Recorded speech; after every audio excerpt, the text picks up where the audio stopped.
Dear students, अस्सलाम वालेकुम। Students, आज हमारा लेक्चर टॉपिक है स्पर्मेटोजेनेसिस।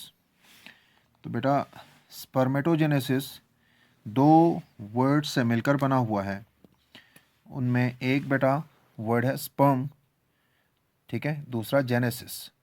जेनेसिस का मतलब होता है बेटा फॉर्मेशन, और जेनेसिस हमेशा याद रखें, ये एज अ सुफिक्स यूज़ होता है बायोलॉजी के वर्ड्स के साथ, और जब भी ये किसी वर्ड के साथ इस्तेमाल होता है तो that means formation of that word. अब यहाँ पे स्पर्मेटोजेनेसिस स्पर्म के साथ आया हुआ है तो इट मीन्स स्पर्म फॉर्मेशन। इसी तरह ये जेनेसिस गैमिटोजेनेसिस में भी इस्तेमाल होता है, तो वहाँ पे गैमीट लफ्ज़ के साथ जेनेसिस आता है, सो हम वहाँ पे कह सकते हैं that is the gamete formation. अब स्पर्मेटोजेनेसिस को कैसे डिफाइन करेंगे बेटा? The process in which haploid spermatozoa develops from the germline cells in the seminiferous tubules of the testis is called spermatogenesis.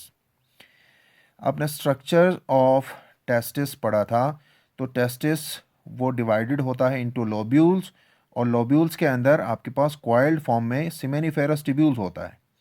Seminiferous tubules के अंदर बेटा जर्म लाइन सेल्स होते हैं, जिनको हम स्पर्मेटोगोनियल सेल्स भी कहते हैं या स्टेम सेल्स भी कहते हैं। इन जर्म लाइन सेल्स में जब माइटोसिस होता है तो यहाँ से क्या बना लेते हैं, ये स्पर्मेटोगोनियम, और उनके अंदर जब मियोसिस होता है तो वहाँ से स्पर्मेटोजोआ बनता है। तो दरअसल जो आपका जो स्पर्म है वो इस जर्म लाइन सेल्स से बनता है। तो जो स्पर्मेटोजोआ है वो हैप्लॉइड है। तो यहाँ पे हमने कहा कि हैप्लॉइड स्पर्मेटोजोआ जब जर्म लाइन सेल्स से बनता है सेमिनिफेरस ट्यूब्यूल के, जो कि टेस्टिस के अंदर मौजूद होता है, that process is called as spermatogenesis. अब सवाल यहाँ पे ये होता है बेटा कि यहाँ पे हैप्लॉइड नंबर ऑफ सेल्स की ज़रूरत क्यों होती है? ये 1n किसे कहते हैं? ठीक है, 1n हैप्लॉइड को बोलते हैं बेटा। एक ह्यूमन सेल वो डिप्लॉयड होता है। डिप्लॉयड डिप्लॉयड का मतलब 2n में जो n है that is the number of chromosome, और 2 को जब हम 23 से मल्टीप्लाई करते हैं तो 46 यानी कि फुल नंबर ऑफ क्रोमोजोम होता है। तो डिप्लॉयड सेल्स हम किन को बोलते हैं? Cells having full number of chromosomes called diploid cells and denoted by 2n। और ये जो डिप्लॉयड सेल्स हैं ये स्ट्रक्चर्स बना लेते हैं, ठीक है, लेकिन जब गैमीट्स बनना होता है तो डिप्लॉयड सेल्स को हैप्लॉयड फॉर्म में आना चाहिए, ठीक है। जब ये हैप्लॉयड फॉर्म कब बनेगा? जब इसमें मियोसिस होगा तो नंबर ऑफ क्रोमोजोम हाफ हो जाएगा, तो फिर हम उस हाफ नंबर ऑफ क्रोमोजोम को हम क्या कहते हैं? हैप्लॉयड। और वो सेल्स जिनके अंदर नंबर ऑफ क्रोमोजोम हाफ हो, that cells are called as haploid cell, और उनको डिनोट करते हैं बाई 1n। यानी कि ह्यूमन सेल जो डिप्लॉयड है 46 नंबर ऑफ क्रोमोजोम उसके अंदर होता है, जब मियोसिस होती है तो 23। तो गैमीट फॉर्मेशन में हमेशा मियोसिस का प्रोसेस होता है, बिकॉज अगर 23 की जगह 46 नंबर ऑफ क्रोमोजोम आता है, फ़र्ज़ करें अगर माइटोसिस हम लोग कर लेते हैं गैमीट फॉर्मेशन में, तो दोनों पेरेंट्स से अगर 46 आएगा तो 92 टोटल नंबर ऑफ क्रोमोजोम बनेगा, और वो इंडिविजुअल जो है वो कोई इंसान तो नहीं हो सकता, वो कोई खलाई मखलूक टाइप का ही हो सकता है।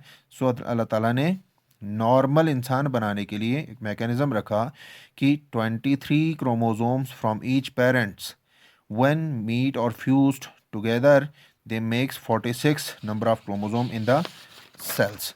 अब बेटा हमने देखना है स्पर्मेटोजेनेसिस के स्टेप्स को। ये स्टेप्स ऑफ स्पर्मेटोजेनेसिस कैसे होता है? Spermatogenesis starts with the mitotic division of the stem cells. Stem cell मैंने आपको कहा था कहाँ पे होता है? सेमिनिफेरस ट्यूब्यूल के जर्म लाइन सेल्स को हम स्टेम सेल्स कहते हैं, ठीक है। These stem cells are called spermatogonial cells. इन्हीं को स्पर्मेटोगोनियल सेल्स भी कहते हैं। अब जो स्पर्मेटोजेनेसिस है वो इस स्पर्मेटोगोनियल सेल्स के अंदर होता है।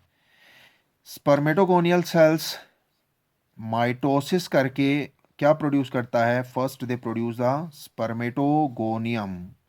Spermatogonial sales produce spermatogonium by mitosis. Spermatogonium undergoes mitosis to produce primary spermatocyte। पहले जर्म लाइन सेल से यानी कि स्पर्मेटोगोनियल स्टेम सेल से स्पर्मेटोगोनियम बनेगा by the process of mitosis, फिर वही स्पर्मेटोगोनियम उसमें दोबारा माइटोसिस होगी तो प्राइमरी स्पर्मेटोसाइट्स बनेंगे। ये primary spermatocytes they undergoes meiosis 1 and produce two haploid secondary spermatocyte. जब ये प्राइमरी स्पर्मेटोसाइट में मियोसिस 1 होगा तो 2 हैप्लॉइड सेकेंडरी स्पर्मेटोसाइट्स बनेंगे। हर secondary spermatocytes again they undergoes meiosis 2, और जब मियोसिस 2 होगा तो इनमें 2 डॉटर सेल्स प्रोड्यूस होंगे जिनको हम कहेंगे स्पर्मेटिड्स। और स्पर्मेटिड्स बेटा नॉन मोटाइल होता है, यानी कि वो मूव नहीं कर सकते। ठीक है, तो स्पर्मेटिड्स जो हैं after their maturation, in spermatids के अंदर स्ट्रक्चरल मॉडिफिकेशन हो जाएगी। तो ये जो स्पर्मेटिड्स जो नॉन मोटाइल कंडीशन में है देट कन्वर्टेड इनटू स्पर्म, और स्पर्म क्या होता है बेटा, मोटाइल होता है और एक्टिव होता है। ठीक है, अब इसको डायग्रामेटिकली आप देख लें। सबसे पहले हमने यहाँ पे डायग्राम ड्रॉ किया हुआ है। जो आपके पास है सेमिनिफेरस टिब्यूल, उसमें ये जो जर्म लाइन सेल्स हैं इनको हमने स्पर्मेटोगोनियल स्टेम सेल्स भी कहा हुआ है। ये जो जर्म लाइन सेल्स हैं इनमें माइटोसिस होगा तो स्पर्मेटोगोनियम बनाएगा। ये स्पर्मेटोगोनियम है जो कि 2n हमने यहाँ पे डिनोट किया हुआ है, डिप्लॉइड, बिकॉज इसमें डिप्लॉइड सेल्स से ही ये नए सेल बने हैं और उनमें प्रोसेस हुआ है माइटोसिस। सो माइटोसिस में number of chromosomes remain same. फिर हमने आपको कहा था कि ये जो स्पर्मेटोगोनियम है they again undergoes mitosis and produce primary spermatocyte. अब चूंकि फिर दोबारा यहाँ पे माइटोसिस हुआ है तो ये जो स्पर्मेटोगोनियम है ये डेवलप हुआ into primary spermatocytes. Primary spermatocytes में फिर फर्दर हमने कहा था बेटा मियोसिस 1 होता है, और मियोसिस 1 के नतीजे में प्राइमरी स्पर्मेटोसाइट कन्वर्ट होता है इनटू सेकेंडरी स्पर्मेटोसाइट। और हमने ये भी कहा कि मियोसिस 1 ही वो प्रोसेस है जिसमें जो नंबर ऑफ क्रोमोसोम है दैट बिकम्स हाफ। सो यहाँ पे हमारे पास जो प्राइमरी स्पर्मेटोसाइट है दैट इज 2n, और यहाँ पे सेकेंडरी जो स्पर्मेटोसाइट्स हैं वो हमने यहाँ पे इनको डिनोट किया हुआ है विद द 1n। ठीक है, क्यों हुआ, because of this meiosis 1। After that जो सेकेंडरी स्पर्मेटोसाइट्स हैं, ये secondary spermatocytes they undergoes meiosis 2 and produce spermatids. यहाँ पे हमने कहा था each secondary spermatocytes undergoes meiosis 2 to produce spermatids. यहाँ पे मियोसिस 2 हुआ और नंबर ऑफ क्रोमोसोम हमने यहाँ पे फिर से शो किया हुआ है n है 1n। तो मियोसिस 2 में 1n कैसे आया, हम जानते हैं meiosis 2 is the type of cell division that is similar to the mitosis. इसमें जो सेल डिवीजन होती है वो एक्यूरेट सेम उसी तरह से होता है जिस तरह माइटोसिस में होता है। Means number of chromosomes remains same between the parent cells and their daughter cell. ये पेरेंट सेल है बेटा और ये इसके डॉटर सेल्स बने, तो इन दोनों में यहाँ पे भी 1n था, इधर भी 1n है, number of chromosome remain same. फिर हमने देखा ये जो स्पर्मेटिड्स हैं दे आर नॉन मोटाइल और हमें चाहिए मोटाइल। सो हमने कहा कि स्पर्मेटिड्स के अंदर there is structural modification occurs. तो after maturation of this spermatids structural modification जब आ जाएगी तो now they converted into sperms, और sperms are motile and active. और यहाँ पे डायग्रामेटिकली भी आप देख रहे हैं these are the round cells which are non motile but after structural modification they converted into this structure. तो इस स्ट्रक्चर को हम बेटा बोलते हैं स्पर्म्स। ठीक है, अब स्पर्म्स में स्ट्रक्चरल मॉडिफिकेशन क्या आया, इनके जो साइटोप्लाज्म श्रिंक होके इनमें हेड बना और हेड से यहाँ पे साथ में नेक रीजन और टेल वजूद में आया।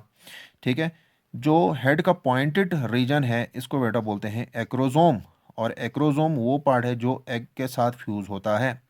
और नेक में जो माइटोकॉन्ड्रियल रिंग है ये एनर्जी प्रोवाइड करता है इस स्पर्म को जब ये मूव कर रहा होता है, और टेल उसकी मूवमेंट में हेल्प करता है by producing the wavy movement. So this is all about the process of spermatogenesis.